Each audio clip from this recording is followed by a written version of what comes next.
Look into the eyes of these boys. Pakistan's military says these are the lost souls of the Taliban's terror. The boys tell me they were stolen from their families, abused, beaten and brainwashed by the Taliban. The first day they beat us, then they made us exercise, they made us run and told us you will wage jihad. They told us that the army is against the Quran, it is against Islam. They said wage jihad against them. The Pakistan military gave CNN limited access to these boys. The army says they rescued them during heavy fighting with the Taliban in Pakistan's Swat Valley. Their faces are covered, their identities protected because of the possibility of retribution. The youngest is only 13. We can't independently verify their stories, but doctors say they have no doubt about their trauma. The boys themselves each tell me how they were kidnapped by the Taliban. I was coming from the shop to my house. I had some stuff with me. They said, put your stuff in the car. They said, should we drop you in the village or in the square? When we reached the village, I said, I want to get off here. But they blindfolded me and put a hand on my mouth.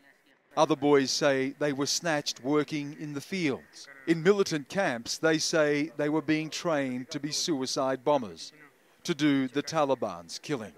Would you kill for God?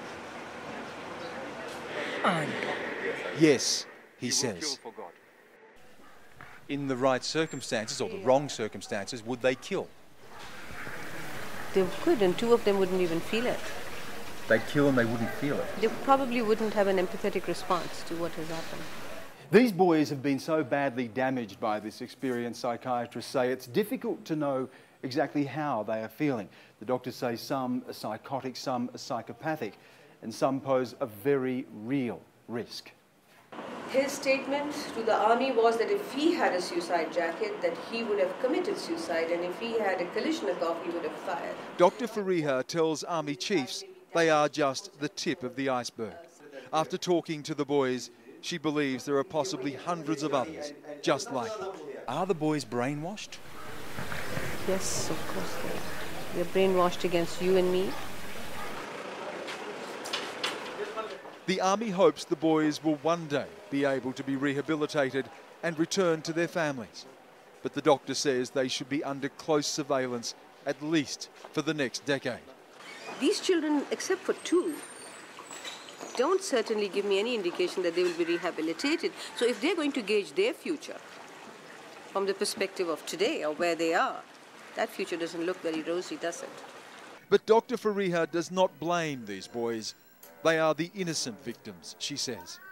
All they are left with, they tell me, are the voices in their heads.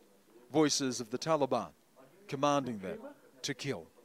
Stan Grant, CNN, Mingora, Pakistan.